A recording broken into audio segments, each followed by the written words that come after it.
Good evening, everyone. Welcome to the One World International Queer Film Festival, virtual, organized by the Humsafar Trust, supported by the US Consulate General Mumbai, and in collaboration with KASHISH Mumbai International Queer Film Festival. Well, as we all know, that LGBTQI movement in India probably have started full-fledged in 90s, but the portrayals of the queer characters have been there for quite some time. As the movement continued, the portrayals also graduated from being just a comic presence in the popular mediums like films to now having queer subjects and queer characters as a part of the main story. And with the digital and OTT platform opening up a lot of possibilities, we are here together trying to see the OTT era, how digital content is changing the LGBTQI plus narratives. Here we have, and I'm today very proud to welcome a set of like really eminent film personalities from producers, director, and actor. I welcome Srishti Behl. Srishti is a creative producer with over 3 decades of experience. She produced 5 feature films and over 1,000 hours of series programming as a founding director of Rose Audiovisuals Private Limited, and then went on to be the head of original Netflix at India, where she built and launched a diverse and inclusive original film slate of over 35 films for the 3 years that she has been a part of the organization. Welcome, Srishti. We have filmmaker Neeraj Ghaywan. Neeraj is a national award-winning director of critically acclaimed French drama Massan, which received wide acclaim from critics, media, and won the Fipresci Prize in the own certain regard section at Cannes Film Festival in 2015. Neeraj also directed the widely popular Vicks commercial Touch of Care, which won hearts all over. His other directorial work includes award-winning short Juice, the second season of OTT series Sacred Games, and the story Gili Pucci from the anthology Ajib Dastans. Welcome, Neeraj. Hi, hello everyone. Thank you, Pradipta, for the lovely introduction. Our next guest is Hitesh Kewaliya. Hitesh is an alumnus of the National Institute of Design Film Department.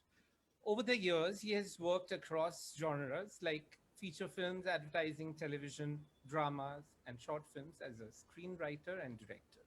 Hitesh won the Filmfare and IFA Awards for Best Dialogue for his writing in Shubmangal Savdhan. He made his debut as a writer-director with Shubmangal Zyada Savdhan in 2020 and is currently working on his next feature project as a writer and director. Welcome, Hitesh. Thank you, Pradipta. Our next guest is Rudrani Chetri. Rudrani is a transgender born and brought up in Delhi.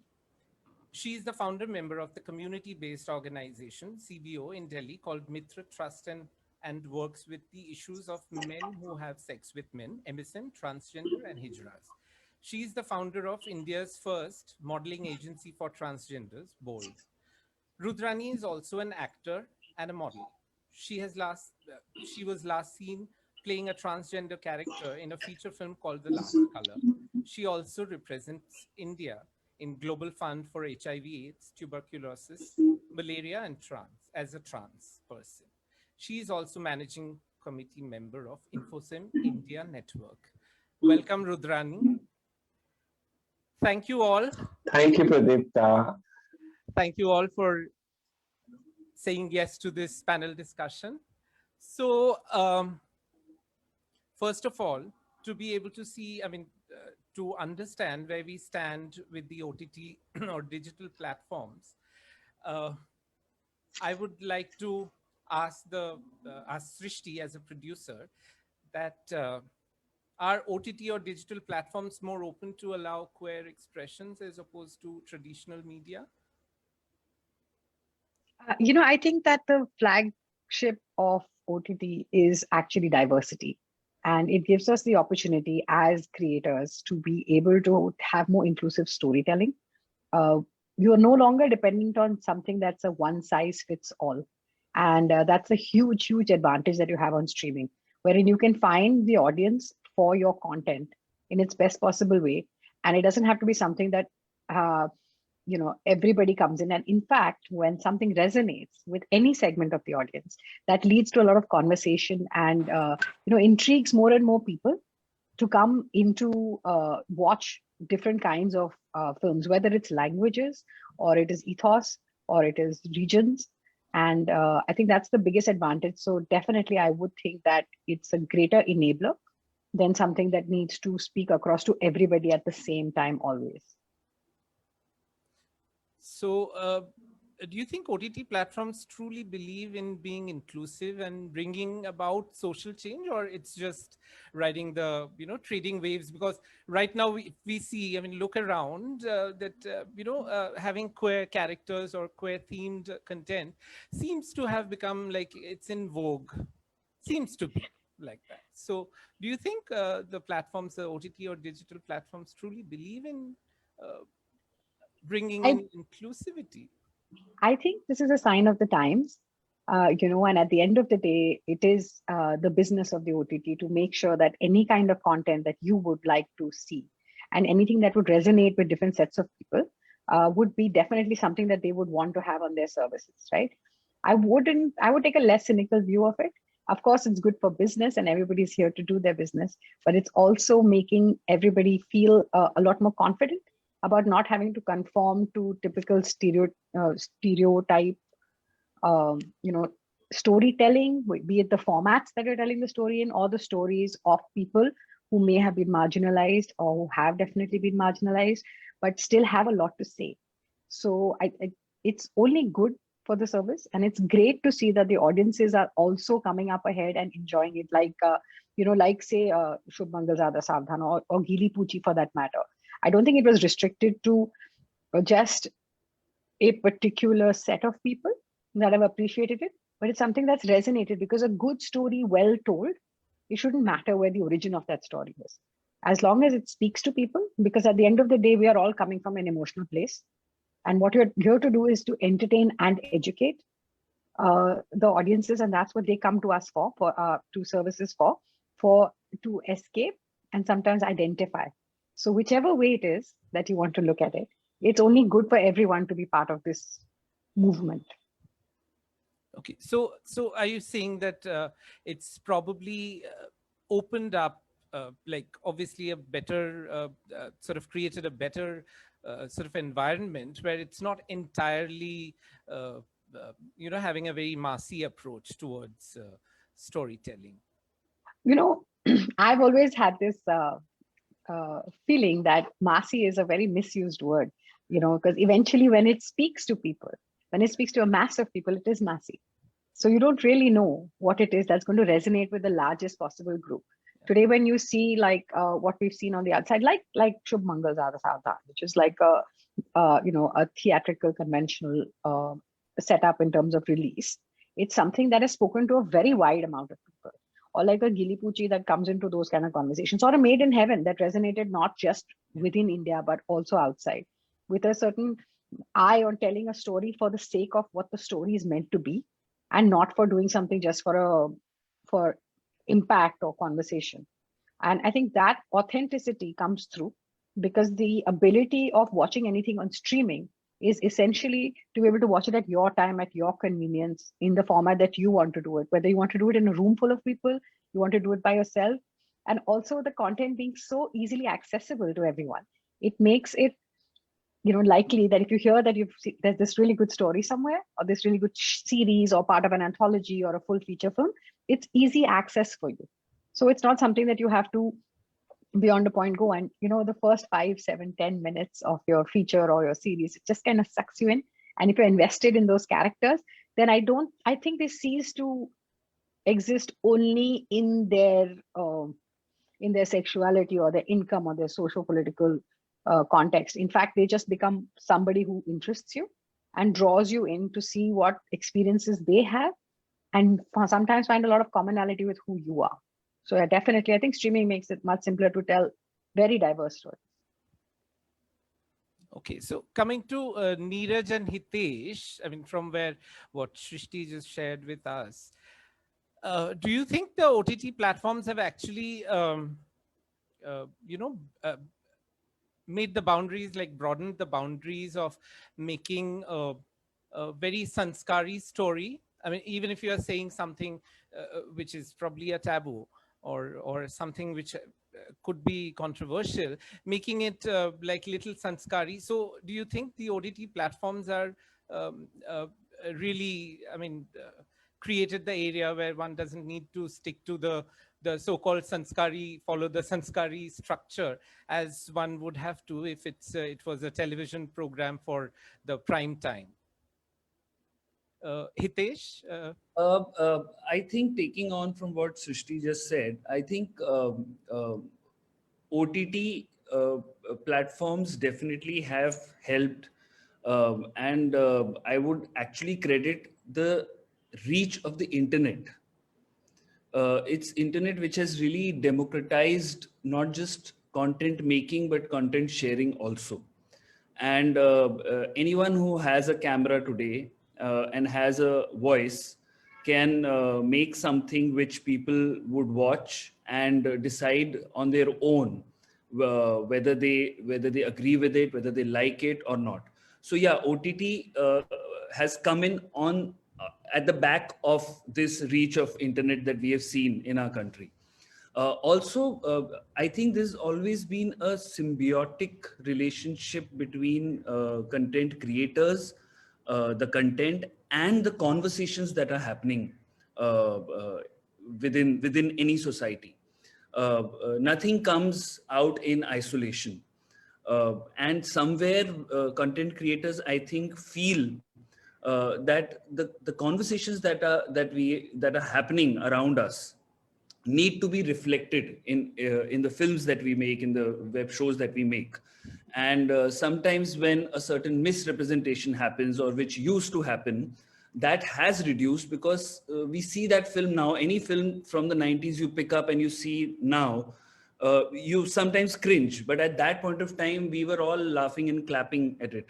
So these conversations that have started have changed, not just in terms of the misrepresentation of LGBTQ narratives, but even in general, about anything regarding sexuality, regarding gender discussions and everything.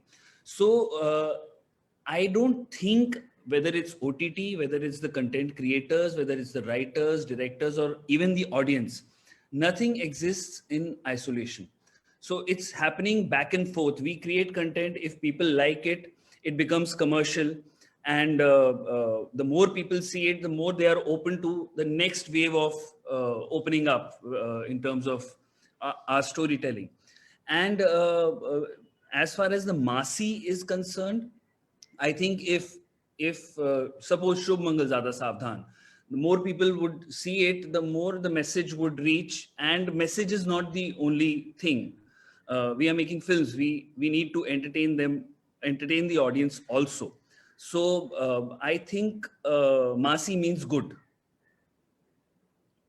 And I think awareness has to reach there to the masses than the otherwise sort of already, I mean, people who are already aligned in a yeah, exactly. And if you see Shubh Mangal Zyada Savdhan, the template that I've used is largely because of that.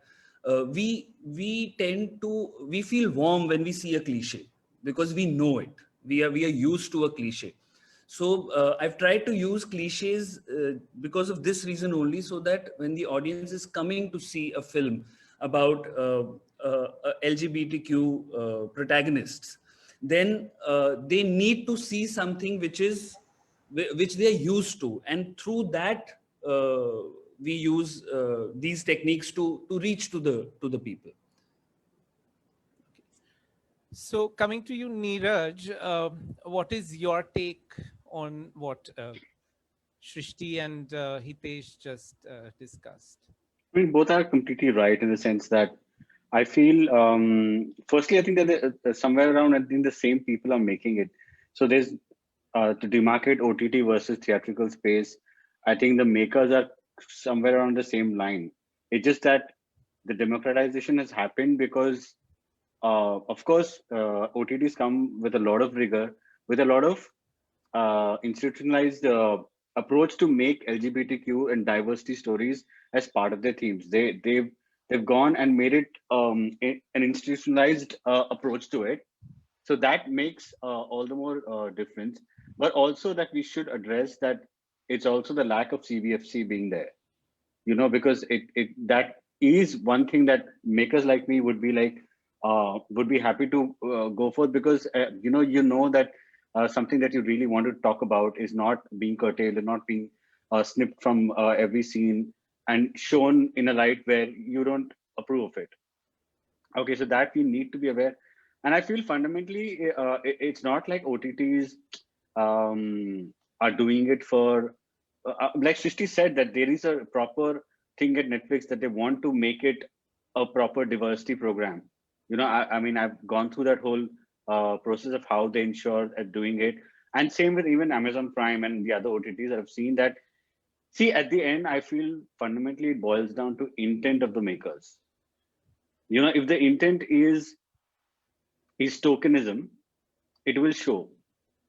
If the intent is coming from a literally on a very, very honest place, it will shine through and it will cut across. And hence, I feel the biggest base for all of it is writing.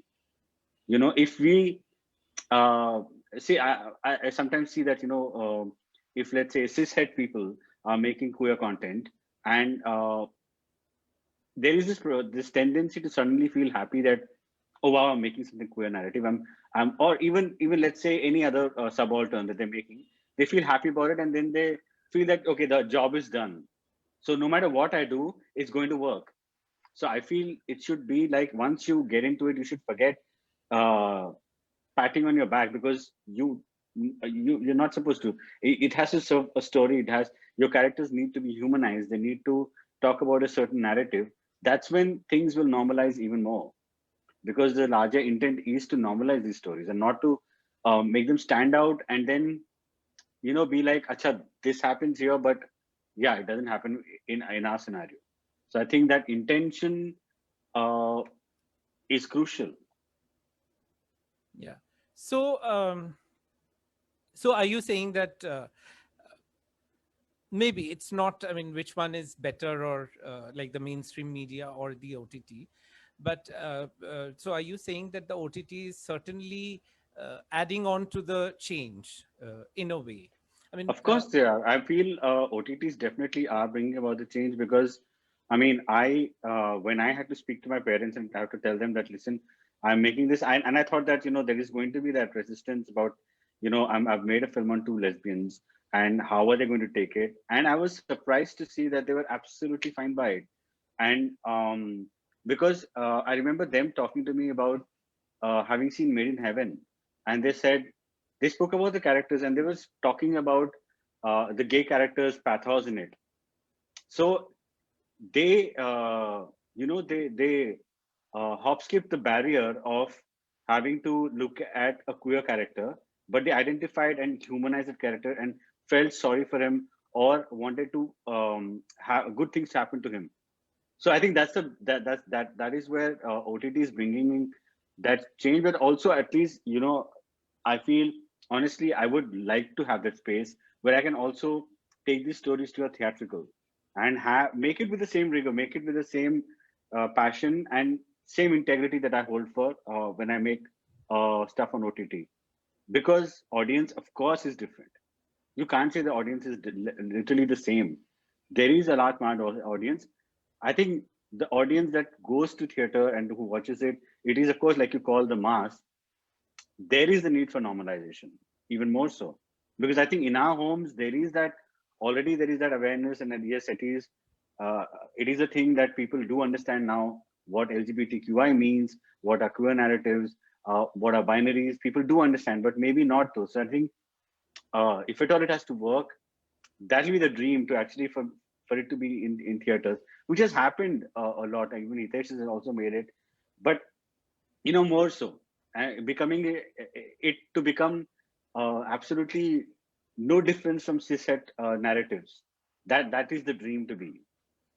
Yeah, like say for example, while you were talking, I just thought that maybe when a film or some content which is playing on television, and it might be little uncomfortable, might make a lot of people a bit uncomfortable watching it with the whole family, with or without. I'm not talking about uh, uh, some scenes, I mean love making Mhm. scenes, but a theme or a story which would otherwise make people uncomfortable, they can at least go and watch it and try to understand what is it all about, Mhm.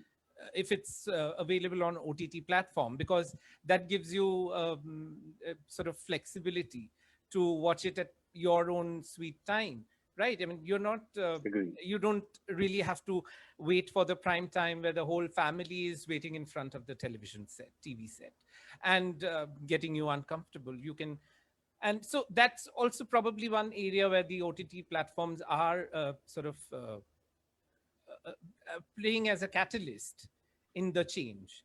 No, don't you think?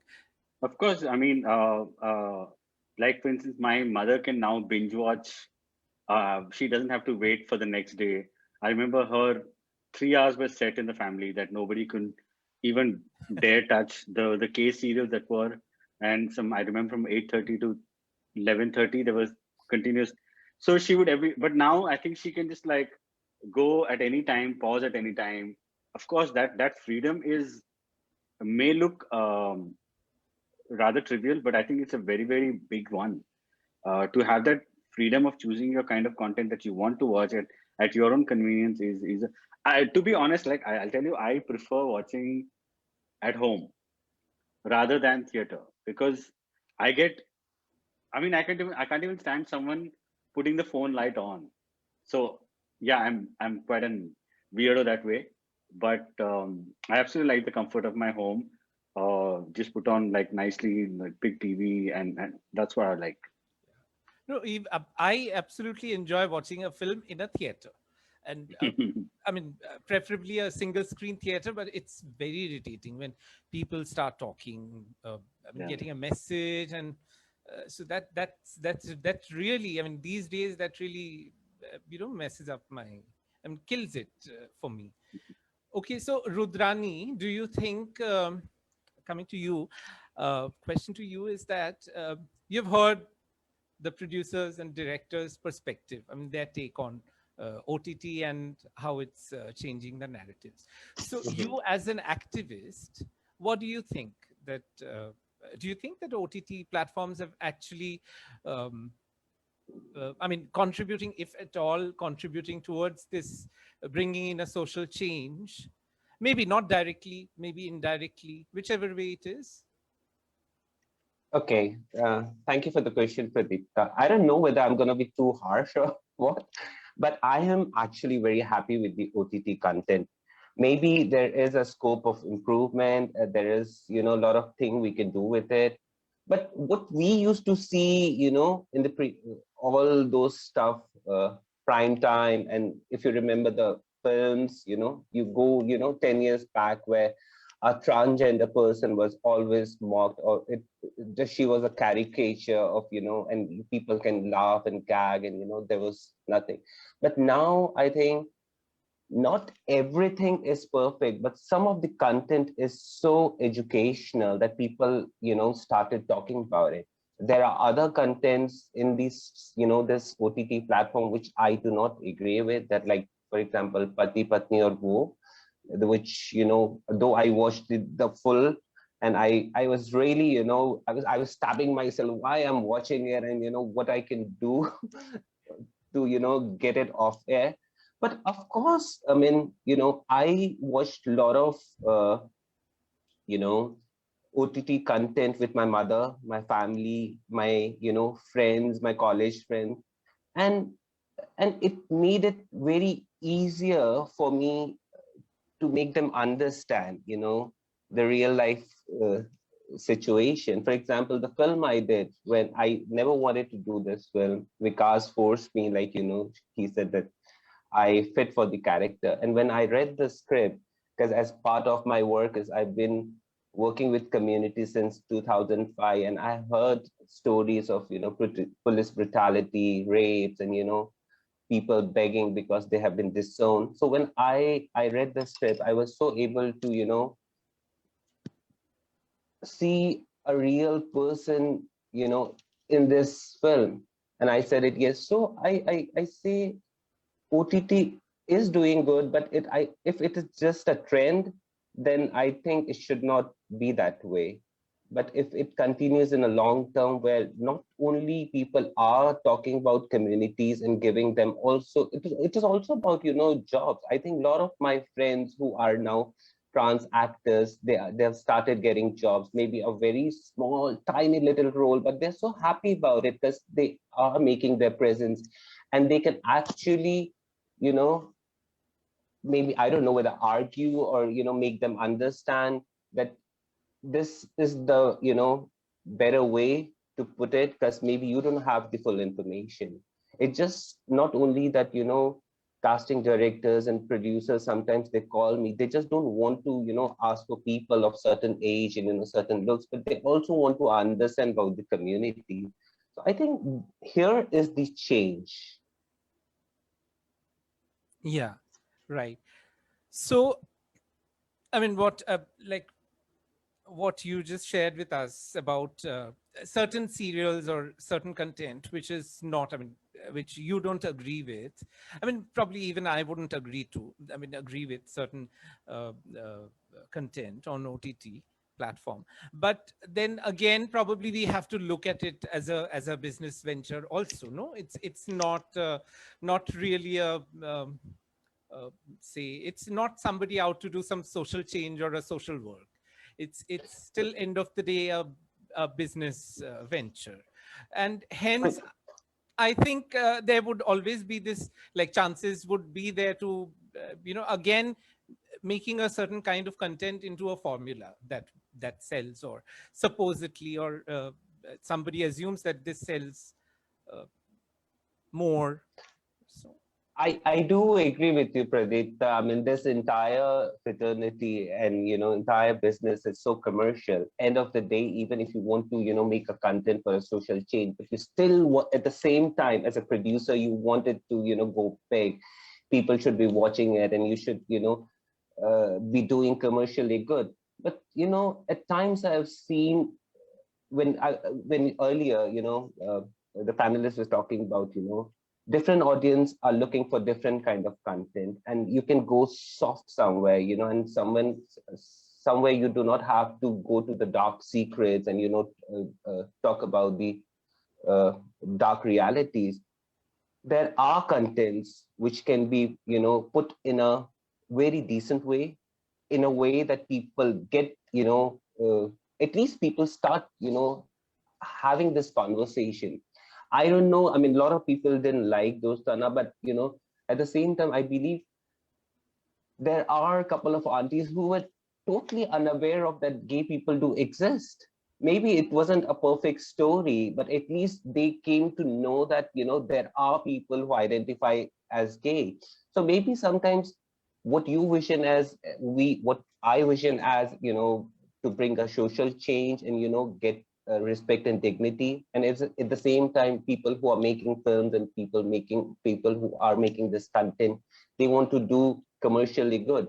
But if there is a, you know, some kind of education, and at the same time, which is not damaging and harming the community, I think I'm fine with it. I'm fine with it. I don't expect them to do all the job, you know, uh, by educating the community. Of course, they are, making for, fun time. A lot of people may want to watch it, just, relax and, spend their 3 hours laughing and enjoying. And but at the same time, when you don't put somebody down, because I remember there were films, you go 9 years back and 10 years back, we will literally use those people literally use those dialogues to put us down.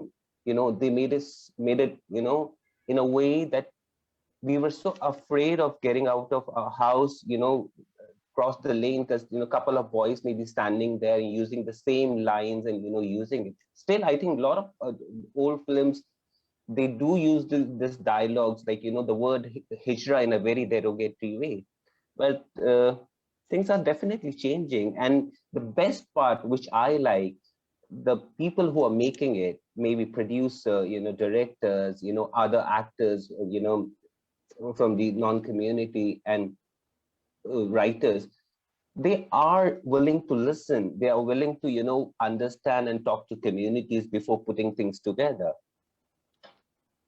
Yeah.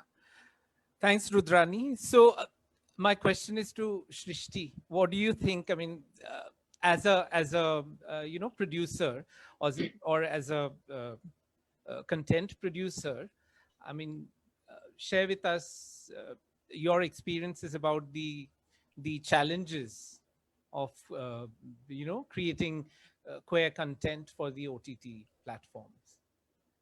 I'd actually like to go back a little bit in the conversation and say that first and foremost, the ability of OTT, like I said right at the top, is that you can choose what you want to watch, when you want to watch, and how you want to watch it, right?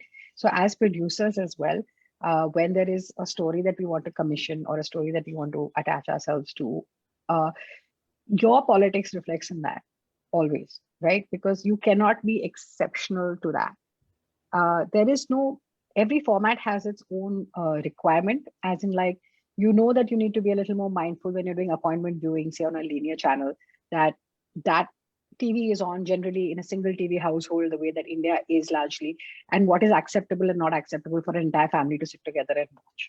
Because there could be children who would have context, wouldn't have context. At a feature film level, you actually are more active and you go out there, choose the movie, buy the ticket, go to the cinema hall, and make a very active decision of what it is that you're trying to do. All these formats will always coexist. They will never go away. I think that, the OTT sometimes gets seen as an alternate or as a threat. The truth is it's another form of distribution that sometimes enables people to be able to access exactly what they want to, right? In the moment that they want to. There are people who I would like to believe are curious, excuse me, sorry, who want to know more about these things.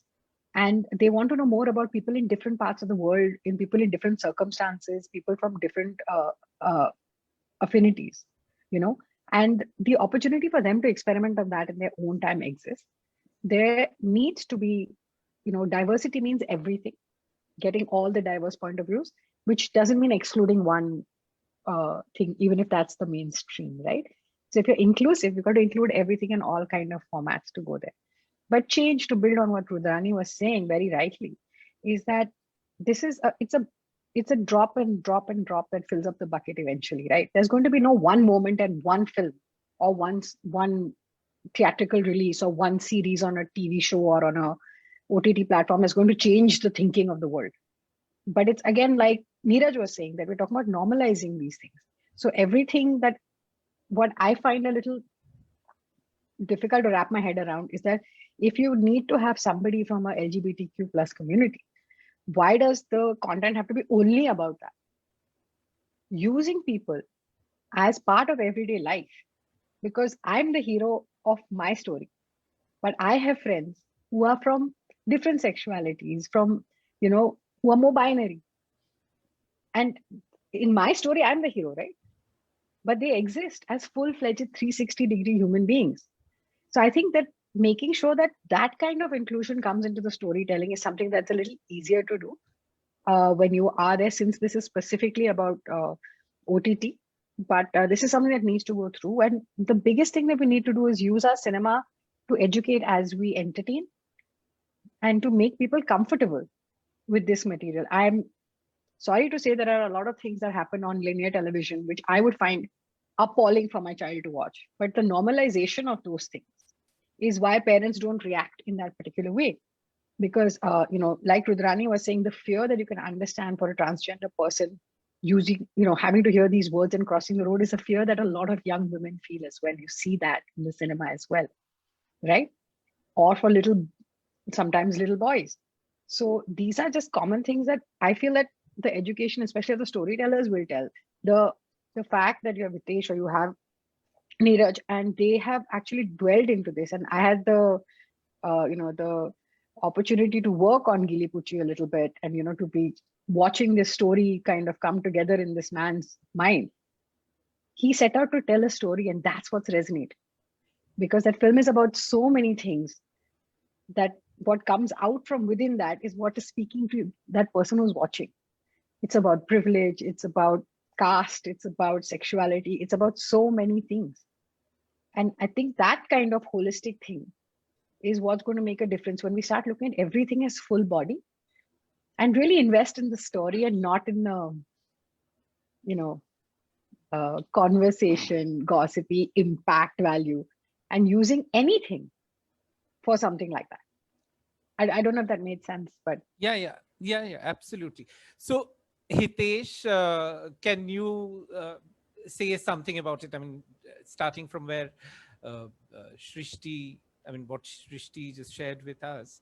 What do you think? I mean, are the challenges, suppose, like when you start off writing a story, be it LGBTQ plus character or sexuality, or basically a topic which is otherwise a taboo? Yes, there are many challenges. And like I said earlier also, that nothing happens in isolation. So if I talk about Shubh Mangal Zyada Savdhan, then my journey with this kind of a narrative started in my childhood, growing up in a North Delhi, in a Delhi, South Delhi household, where men are supposed to be of a certain kind. Then going into when I left Delhi and when I studied at NID, suddenly the world opened up and you meet all kinds of people, and there are conversations. You make friends with people from the community, and you get to know them. And once you know a person's story, then all these biases or classifications that you get to like internalize due to your conditioning or your people around you or whatever, through narratives also, that starts to dissolve.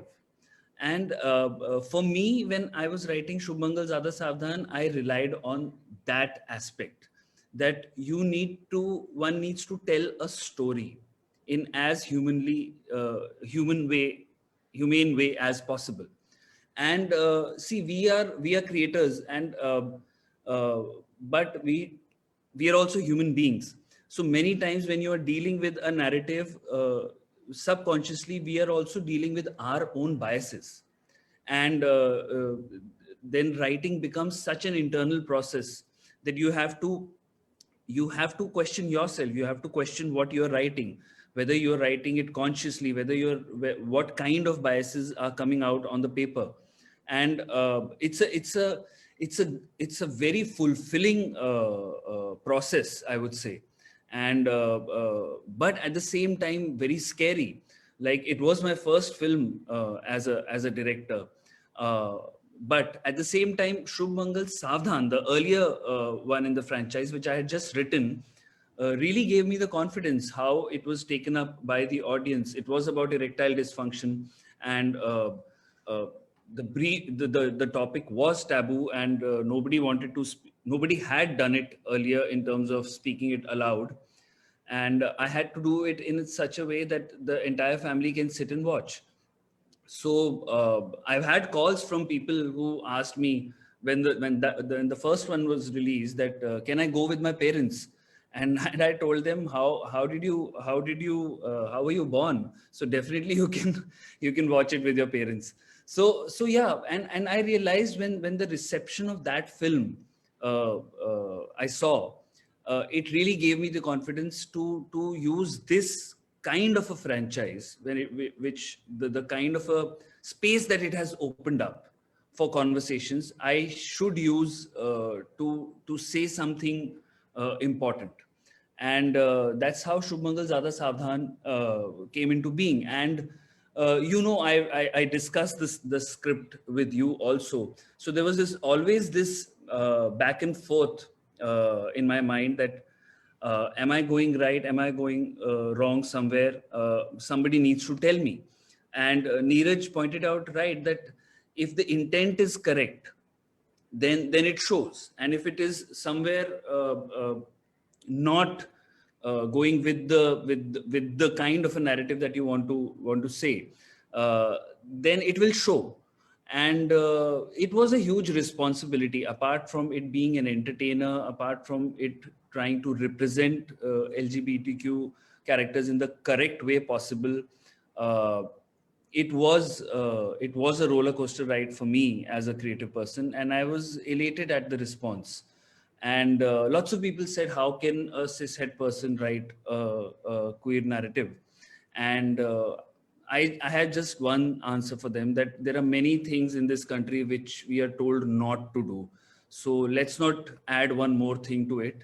If women can write men as characters, if men can write women, then why? Then that's the first bias that we have to go beyond these two genders. And everyone can write everything, and point me out, point it to me if I'm going wrong somewhere. I'll take the criticism on my chin, but don't say that I can't do it. Don't say that no one, then nothing will happen. Somebody has to put their neck on the line and be ready. It's a story we are telling, and again the intent is correct. So let's sit and discuss where it has gone wrong. I think this kind of camaraderie needs to come in terms of between the audience and the creators also, that we are not murdering someone. We are trying to tell a story in the most honest way possible, and if we have gone wrong, then you need to tell us. And that's the kind of feedback one is looking for, so that more stories can come out. And that's how it will normalize. Yeah, and somewhere somebody has to give it a try. Exactly. Otherwise we'll not reach anywhere probably. One of my friends, he called me after he had watched Shubh Mangal Zyada Savdhan in Calcutta. He's a closeted my school friend, and he's still closeted person. And he's like, in the end, when the father hugs Ayushman, basically he's like, I don't understand what you guys are into, what is happening in like between you two, but I still, he would hug, but still you are like somebody who means good to my son. And Right. when he's hugging, he's like, oh, I choked. So matlab wo, Yeah, lots. almost on the verge of crying. So Exactly. that's where I think it has done Yeah, something. it's a son and a father. So lots of people criticized that aspect also in the film. That why do we need acceptance? Why have we shown characters waiting for acceptance of their parents? So I would say that first of all, we are human beings. Any father, any son, all of us are just looking for acceptance. We can divide this world into n number of minorities, each unique to itself. And but all we are looking, all of us, whether it's a cishet person, whether it's a LGBTQ from the community, we all are looking for acceptance from our parents, our friends, our families. That's what it is all about. That's what is making this world run. Yeah. Neeraj, coming to you, would you like to add something here? I feel that, see, this is an art form. Okay. It's not a textbook. It's not news service. Okay. It can't be didactic. It can't be, these are the ways how gay people dress up. This is the way it's going to be. So what I'm trying to say is that because you're dwelling in an art form, it is primarily a narrative medium. Okay. So when you present, I'm although I may talk about queer characters, but I think this applies to any subaltern. If you look at, is that if you come from a place of, okay, let's say, oh, you're only concentrating on the sexuality of the person, you don't make the person as a whole, as a character. Because then what happens is people who are, say, homophobic or queerphobic, you alienate them even more so. Because if you present them only in a stereotype of their function of sexuality, you have to make them fuller. You have to give them careers. You have to give them a conflict, a pure conflict that may not or always be about their sexuality. So I feel once they become overall well-rounded people and the audience relates to that person, um, then the acceptance comes in far more. I feel uh, going forward, I think we should have that. And to do that, I feel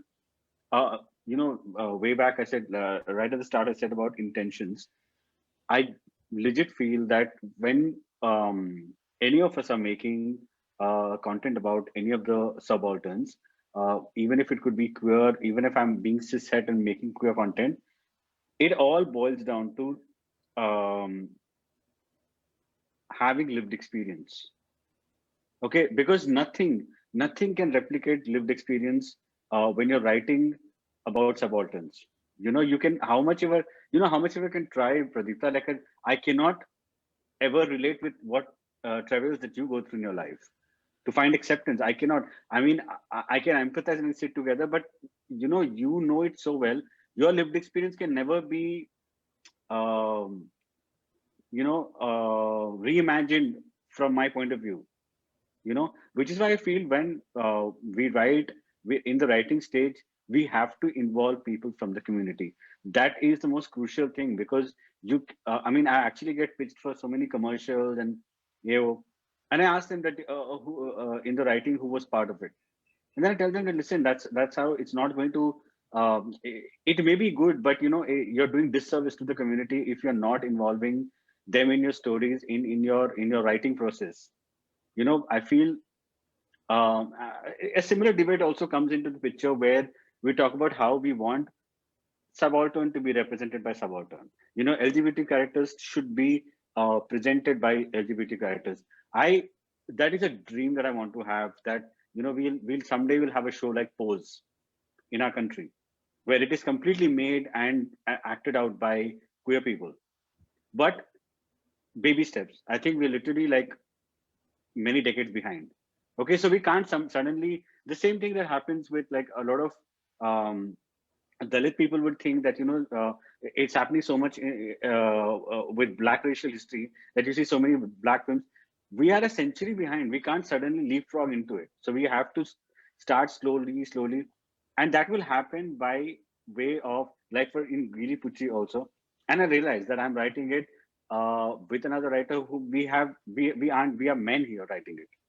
Okay, so I involved a lot of lesbian friends who would tell me that how, like they told me that this is what you've written. It doesn't happen in the way that we experience it.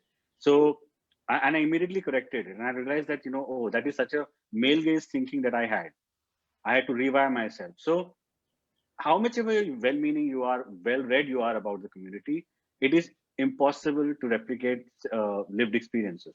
So I just feel like we need to get those on board, and long going forward my intent is going to be, of course I will talk about queer characters, I will talk about Dalit and Muslim characters, but I think going forward what I want to do is absolutely normalize it. There is nothing about the sexuality, but just let them be. Like I remember watching this Scandinavian crime show where a woman she's leading the investigation, and her subordinate, she comes in and she said, I can't join today because I have to go. My girlfriend is not well, and there is no music there. There is no nothing there. She's like, okay, fine, you go. I'll take care of it. So you normalize. So let's normalize these things. Let's not make it a big deal of, oh my God, Evo. Nahi, that the time is gone. Let's show that societies where people exist, and show in workspaces, in all of these spaces, that let's normalize them and make stories about things apart from their sexuality. Yes, there should be stories apart from where they are marginalized from. That location has to be experienced, but also to talk about extremely normal situations where they would do things like anyone. That will be far more helpful in, changing people. Sorry if I went a little No, overboard. no, no, no. Hitesh has to Yeah, wants to I add. would like to add to this. I think Neeraj is completely right in saying that we need to involve, and it has to be a lived-in experience. And because why I agree to it, because that's what I was thinking. That how will I ever be able to relate to someone from the LGBTQ community and write a film about that? And that was one of the first decisions I kept thinking about it, and that's when I realized that I can at least write about a family which is homophobic, because that is something which I have seen and experienced as a cishet man also. Like, men are not supposed to cry, men are supposed to be Yeah. of certain kind. So that really changed the way I would approach the entire film. And if you see it really even when we talk about normalization, the conflict in the story, where does that lie? That really makes it of a certain kind of a story.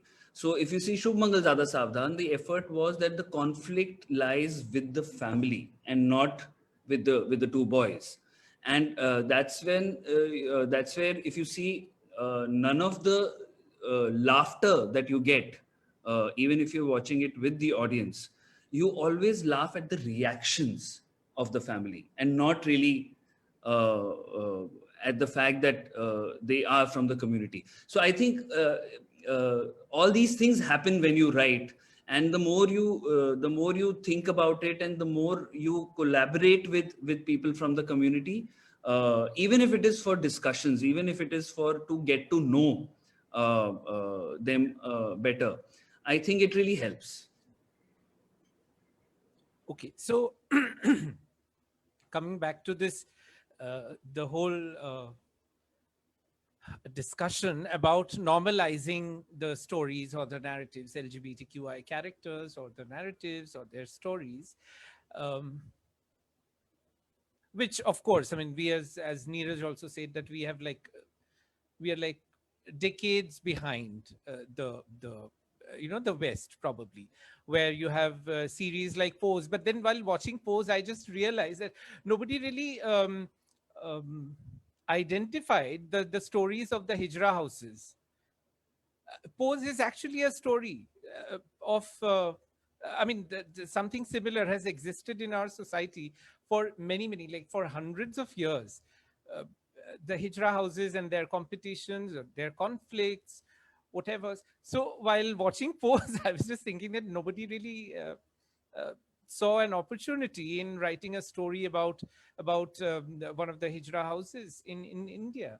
But then coming back to the discussion, that while normalizing, while you're writing stories or narratives which are in the long run probably like adding their bits towards normalizing the people, the community, or the concept, or probably spreading the light of awareness, pretty much like for people, for the mainstream I would say here, as the heteronormative society, at least putting the LGBTQ plus community at a platform of coexistence along with the mainstream society.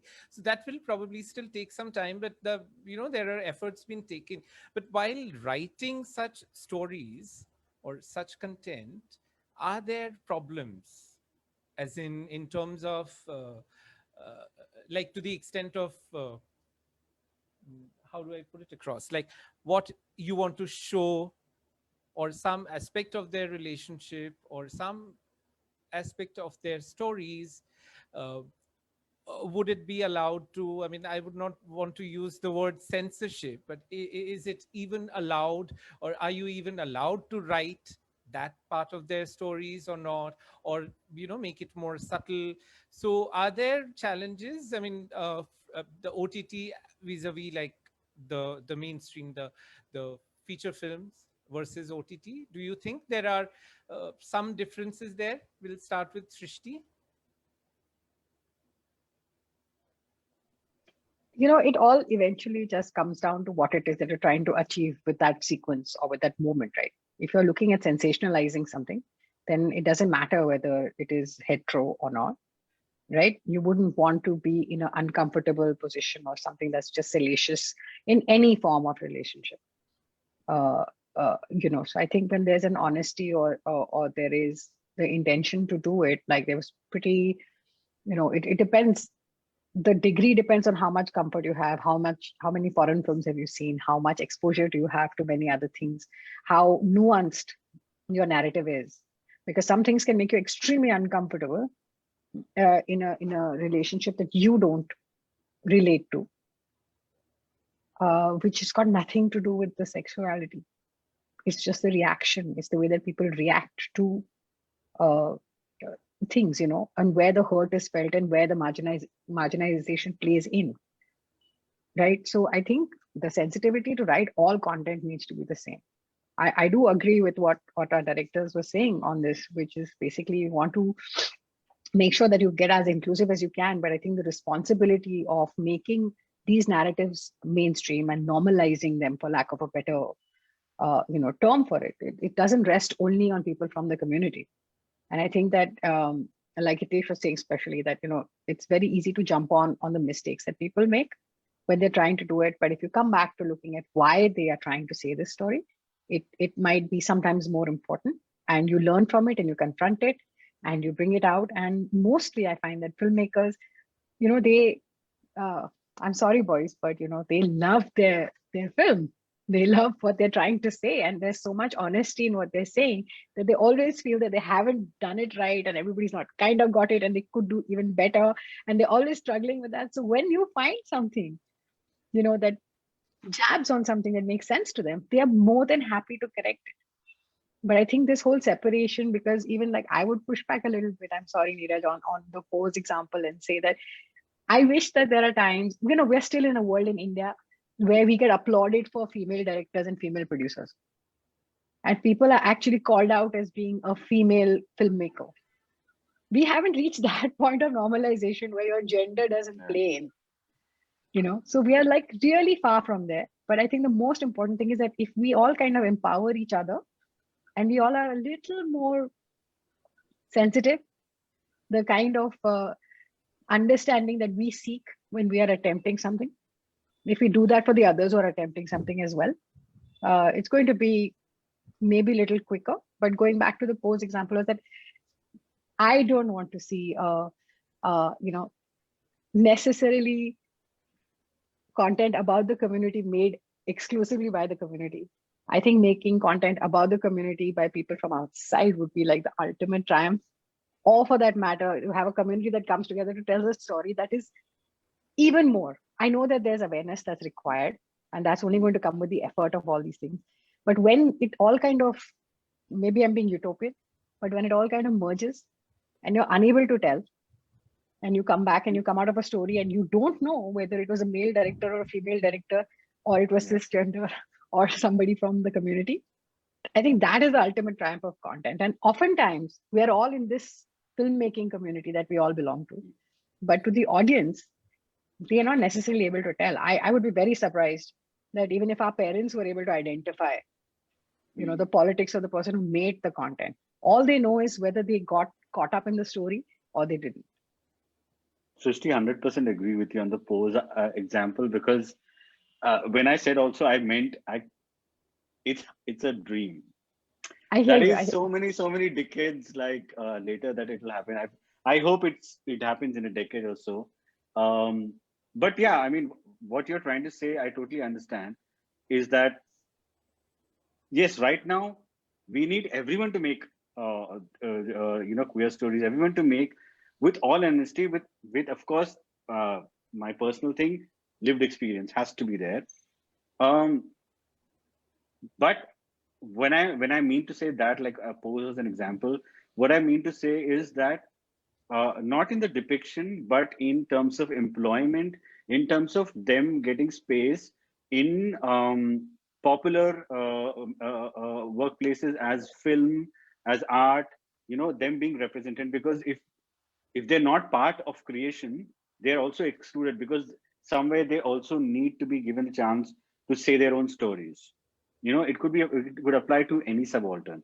And I would like to, that lovely example that you posted, I have to talk about it. And I get so irritated by, especially when Zoya is called a female filmmaker. The top 10, and then they, I don't know why she's not thanked. I mean, her craft is supreme, but every time she's only talked about like a female filmmaker. Now, actually, if you look at her films, you cannot guess the gender of the filmmaker. Like they're so male. I mean, most of them are very, very male oriented, and she's doing it with, probably even I can't, as a man, can't make it with that kind of sensitivity and that kind of understanding of male culture that she brings in. So yeah, like what Srishti is saying is so right. As long as you really know the pulse and you make it with sincerity, I think anybody can make that.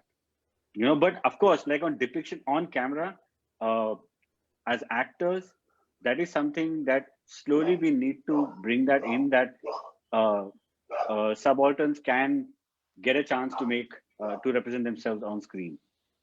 Behind, of course, in writing, we should bring in people, but on screen is a bigger debate. That's a debate for another conversation, I think. Yeah, and that I'm sure that will go on for like many hours, many hours.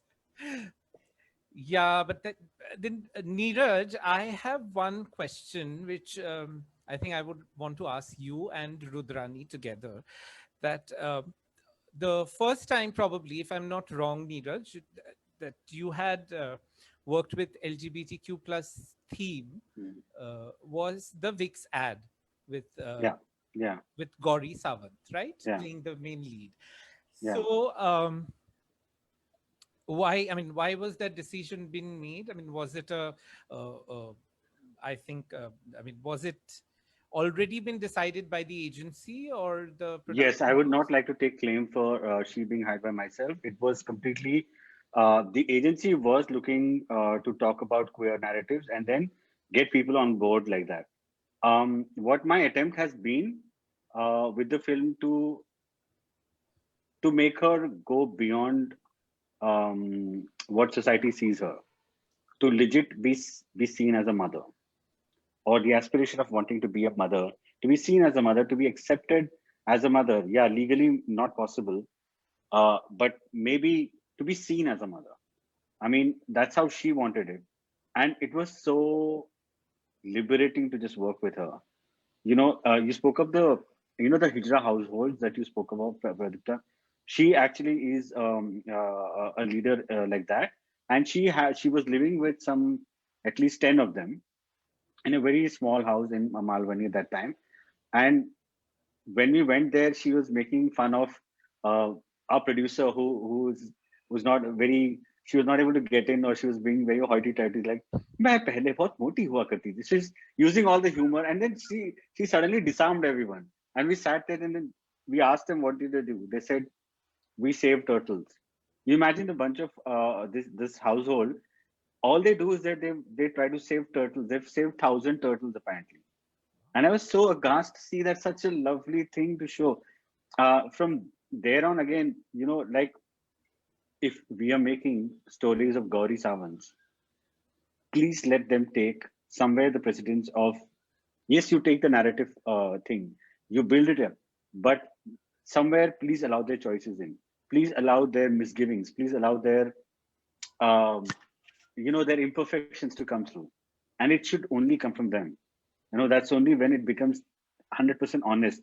We can go about doing the narrative thing, but it has to be, they have to be the co-hero. I mean, not that they're playing the thing, but even in the writing and the making, they also have to be involved, is what I feel. Yeah. So you have worked with, and probably that's why, I mean, you have experienced Gauri's household. So that's why maybe the series pose resonates with you. Maybe. No, actually, I found it so, because, like you said, like even Srishti said, that for me, it was the story of these women, or, how, I mean, I'm sorry to assume that I'm calling them women, but they are, uh, like, even transparent. That's when I realized that the binary and the spectrum is so large that you can never understand it. I mean, for now, I still get confused about the pronouncing. um, it resonated because it felt like a family. It felt like the struggles to become this thing. So I, that's why it became very interesting to watch. Yeah, and maybe probably that's the future of humanity, that you be a you live with your chosen family, not Yeah, yeah. the family of blood relations, which is again, I So think it's again a very uh, social construct, according to me. So I'll give a disclaimer that this is absolutely my mine and 100% my opinion. Okay, so you have worked with Gauri as a real trans person uh, mhm, in an ad film, vis-a-vis when in Ajib Dastans you have casted a professional to play mhm, a queer character. So yeah. what, according to me, is the difference, if you can share with us? Again, like I said, see, in an ideal world, I would have wanted to cast someone from the queer community to play the part. But here's the problem that everybody should be able to understand it. See, first of all, you're trying to make the story and you want it to be seen, heard, spoken about, engaged to a large audience. Okay. So one of the minor issues that you need a name for it to be uh, for everyone to totally wake up to it. My family has suddenly had WhatsApp group conversations and so many people asking, and all of them are trying to engage into the conversation about sexuality suddenly, which they were always very shy of because they love Konkona. As a actress, they really love her. And they were suddenly like, oh my God, wow, Konkona is there. And they sat through, and my mom sat through and she was talking about all of these things. So, if that, secondly, you have to see the intent of the makers and the person who's playing it. You know, Konkana was jumping on her seats to do this. Because I did not want any other actress to play it with if they have even slight bit of judgment. If there's slight bit of homophobia, not happening because you're not getting the brownie. You're not going to make money off queer narratives whilst showing discomfort to it. So Konkana, and also we both went through such a process to become that thing. Again, like I said, we brought in so many people from the community to explain us how do we go about it. I mean, she deep dove into it. We read books. We got in. In fact, our crew on purpose, we actually had a lot of like her hairstyle and makeup and costumes and everything. We got people from the community, so we could get to that authenticity. And I was always trying to understand that am I making a super butch to the point of this thing. So she also was trying to understand because she's a filmmaker herself. So these were many other things that um, led to bring her on board and Aditi to make that choice because if I were to make the film again, I would legit make with them again, both the women, because what would you rather have? Because this problem, Pradipta, I've also faced it when I'm trying to cast a Dalit character for a Dalit this thing. Now, what happens is when you're casting, um, how do you? Because see, race is easy to see. Okay, that is a very important comparison that we need to draw upon. Race is easy to see, but caste or sexuality is not easy to always see. Sexuality to an extent maybe, but caste and sexuality are not easy to really look at. So when you're casting, what are you going to ask? Are you queer? Are you Dalit? It's so difficult to ask that question. How will you talk about it? In fact, I did put up a requirement for Dalit Bahujan Adivasi actors and assistants and writers. I got trolled for it. So Yeah, I it's not remember very that. easy. It's not very easy to bring in that thing. So I feel um, it'll come, but I feel for now, uh, I mean, I'm so glad that they presented with all dignity. They didn't come from a place of oh, we are playing this part. They didn't come from that place of privilege holding. It was them being humble and surrendering to this world. We all were surrendering to this world, and we held it above us. That's how it kind of at least resonated with so many people. Okay, thank you.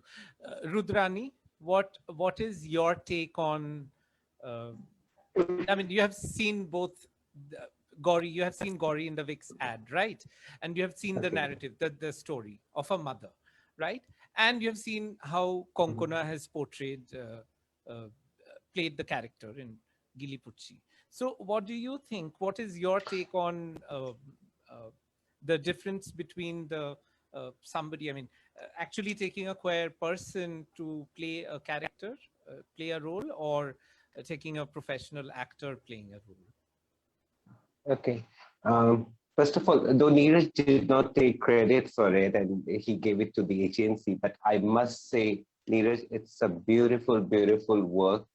And it is very rare that a transgender person is not shown as a sex worker or somebody who's begging at traffic signals. And there is a mother side to this, this whole commercial. Even in my film, where I was, trying to protect this small little girl, Choti. So, of course, there are, when you talk about, normalizing things, it cannot be always, you cannot stereotype it. I mean, you cannot, see a person with one gender with only with, few tags. First thing is that. And Konkona playing this role, I think I myself, as an artist, I believe somebody who can do justice to the character. I think I am all okay with it. Because a lot of girls from my, trans community, they want to be, uh, uh, they want to act as a cisgender hetero, actresses, and want to do that. And if she can pass on as a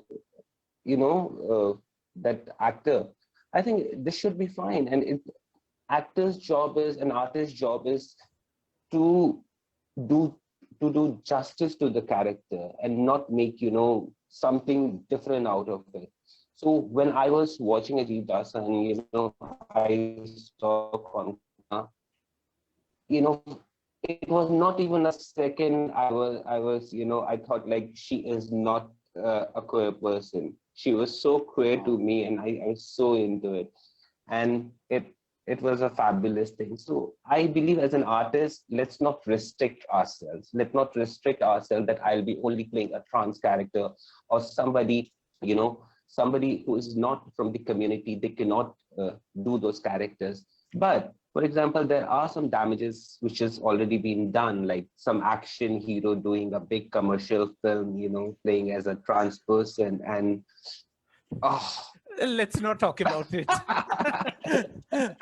so We are having a very so this is what the difference is. If somebody, if the same person, if would have done the just recently, a national award has been given to a for a character, a South Indian film, which I don't remember, but I saw a film, and it was it was something which is very heartening to me, and I was really able to relate with it.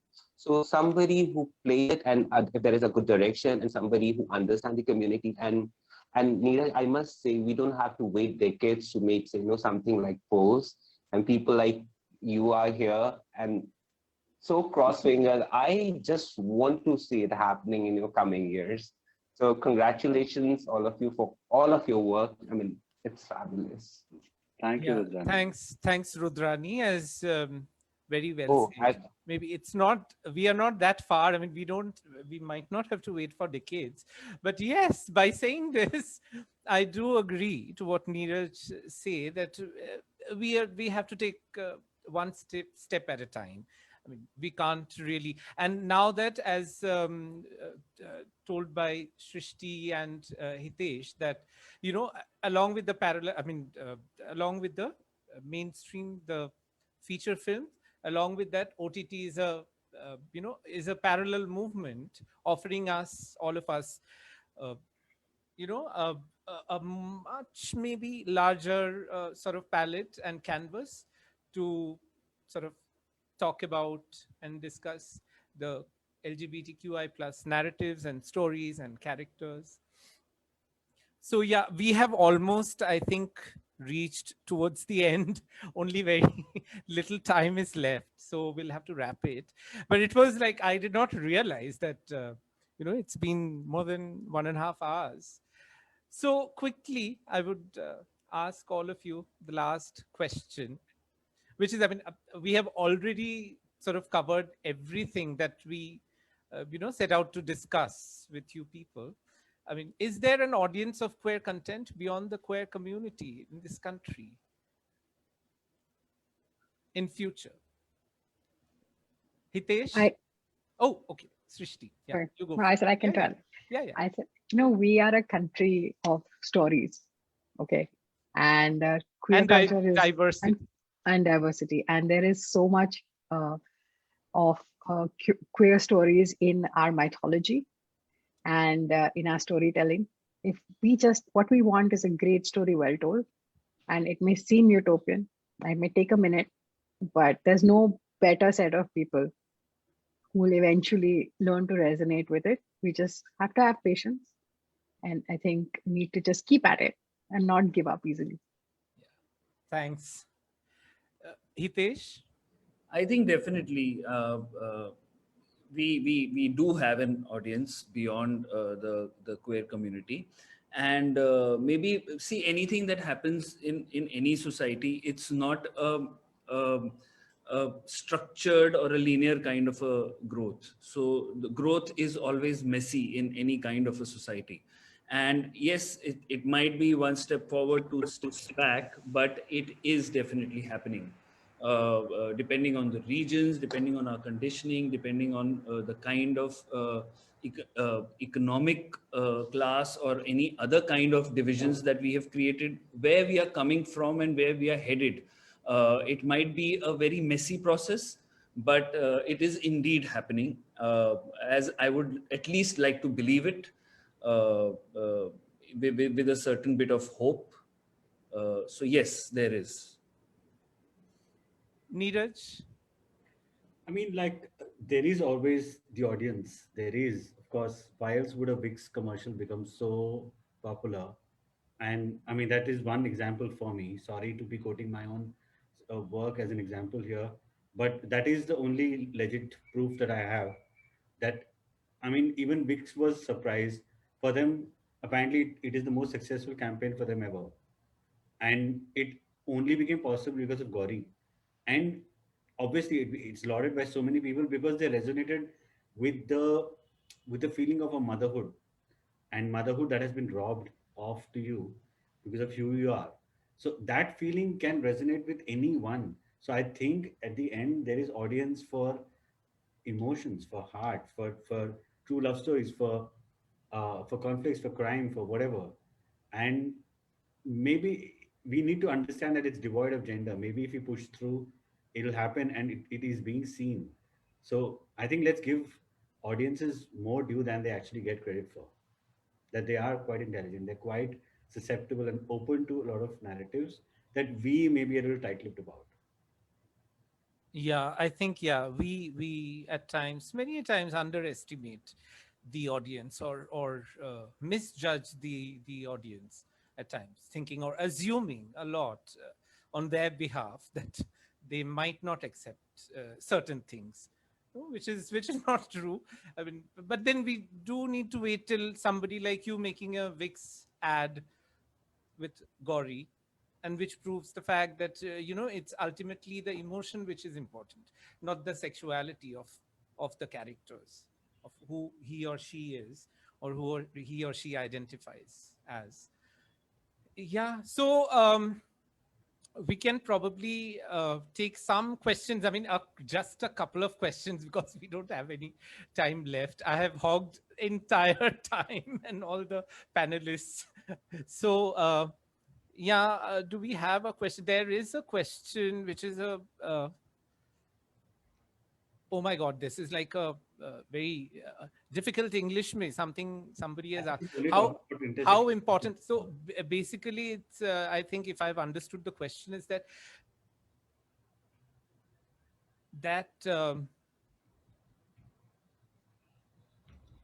okay, so somebody asked that why did you have to use I mean draw parallels between DDLJ, where you had one uh, father figure, and even in the end, the train sequence. This is a question to Hitesh. Yeah. Why? I think the person might must be asking him. The question just disappeared. No, I wanted to definitely. I had read the question earlier when it had Okay. come, Okay. and it was definitely an attempt to not just appropriate. See, when I was writing the film, I was very much aware of this idea of the masculine and the feminine principle inside us, and there's nothing which again, like. Uh, there are traits, there are roles which are assigned to masculinity and femininity, and I wanted to appropriate some popular cultural icons in our films that we have seen, which have been specifically painted as masculine, or in a heteronormative society, for the heteronormative society, and just wanted to look at them from this lens or this eye, and suddenly you get your gay icons, you get your uh, the lines get blurred, Jay and Viru could have been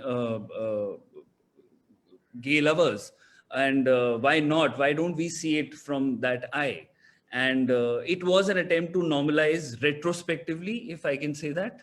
At the same time, for me, like DDLJ, to at least my generation, is a great love story which has been told. So I wanted to use appropriate that icon also of Simran running behind Raj with the train in the backdrop. So again, looking at, and if you hear the voiceover at that point of time, it says, what if Juliet is running for like Shireen, or Jay is running for a Viru. Love is love. That is what I wanted to paint it as, so that people can see it like that. So yeah, that was the attempt, and it was very important for me. It was very deliberate, and again, things that we know already, things that are there in our mind, help us create a warm kind of a feeling, a known kind of a thing. So I wanted to do that, and that's the reason why it was there. Okay. Thank you. Very well said. But then Jay and Viru was always like I mean, while growing up in Calcutta, I always thought that there was certain, homoeroticism in Exactly. Jay and Viru. At least people from my generation, they would agree. Yeah. We because we were growing up in a time in India where no material was available, nothing was available. We were like all living in this in this absolute darkness. So in films or any sort of popular medium, wherever we'll see two men, two women being like a little more than just being two friends, we would try to think that maybe somebody is trying to sort of tell very subtly tell the story of people like me or like Right. us. No, for people outside the community, it is very difficult to look at Jay Viru as homoerotic icons. So it was an attempt to appropriate that and just nudge them towards seeing things in a broader, much more open perspective. Yeah. So there is one more question. Can you read? Does the view of a particular gay relationship differ from a you point of view of a man and a woman, hoping a man may not sexualize a lesbian scene, or from a man's point of view? I did not get the question. We can't see it. Can you read it out? Yeah. Does the view of a particular gay relationship differ from a point of view of a man and a woman, hoping a man may not sexualize a lesbian scene, or from a man's point of view? I don't know. I did not get the question. No. Actually, what I feel is that see, sexualizing has to be led by the narrative. See, this also answers your earlier question, Pradipta, about Yeah.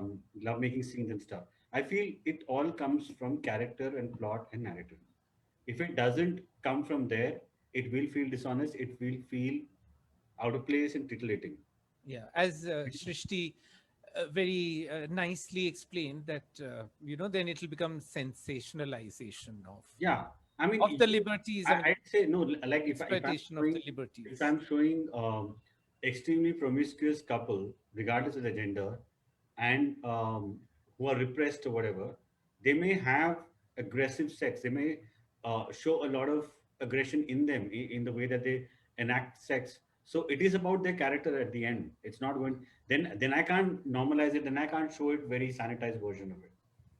Yeah, yeah. All has to and come from and probably there is no need. I mean, that's again another topic of much bigger discussion, that why, if at all, the sexual act should be the portrayal of intimacy in queer stories or narratives. I personally feel that it's very important, because as in the heteronormative society, people grow up reading what goes on between a heterosexual couple in your science books, and everywhere people are talking about it, writing about it. But and within the LGBTQ plus community, there is a huge range of behaviors and whatnot. So there, from that perspective, I think it is probably needed, but then not up to the extent of sensationalization of some sorts, which again in the long run would be in a way exploitation of the liberties that the digital platforms yet to offer, which is now getting restricted, I suppose.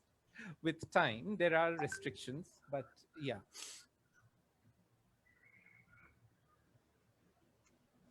Okay, so no more questions, it seems. So we'll I have a question, if that's okay. Okay, sure. I think even Suhail had probably had a question in between. He did message me. Okay, yeah, go ahead. Suhail first, he's the boss. I don't know even. No, I don't have a question, and we really need to wrap up. I'll talk to you at a personal level. Thank you so much. Yeah, Srishti, go ahead.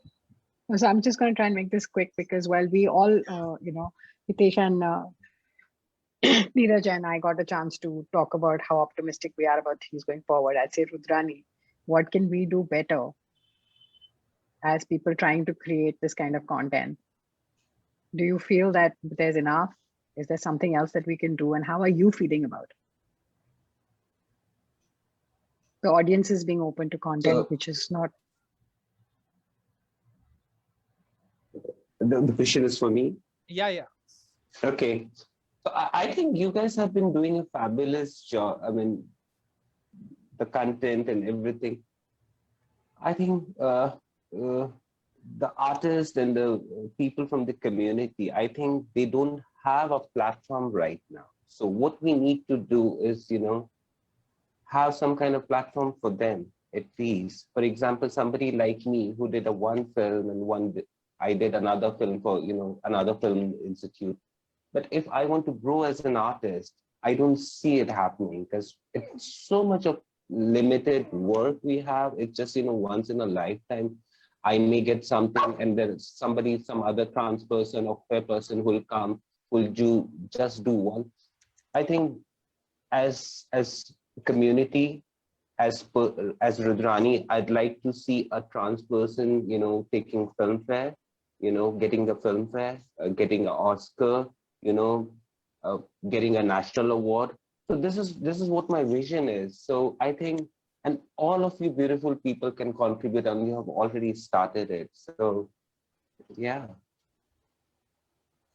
Thank you, Rudrani. And so it was a fabulous session talking to such eminent people.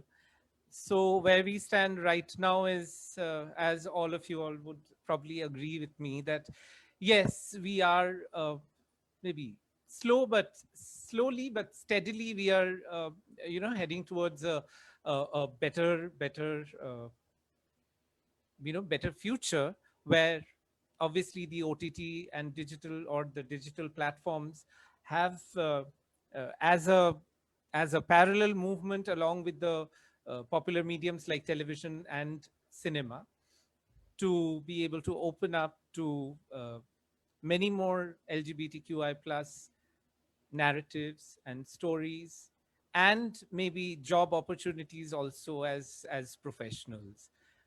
Not only just telling their stories, but to normalize the whole community, the whole movement, the people, right? Not only telling their stories, but as a society as well, as an industry. So yeah, here I go. Thanks to all of you, like lovely people, to to say yes to our little effort of initiating such important conversations. Maybe uncomfortable, but yes, important, very important conversations. Yes.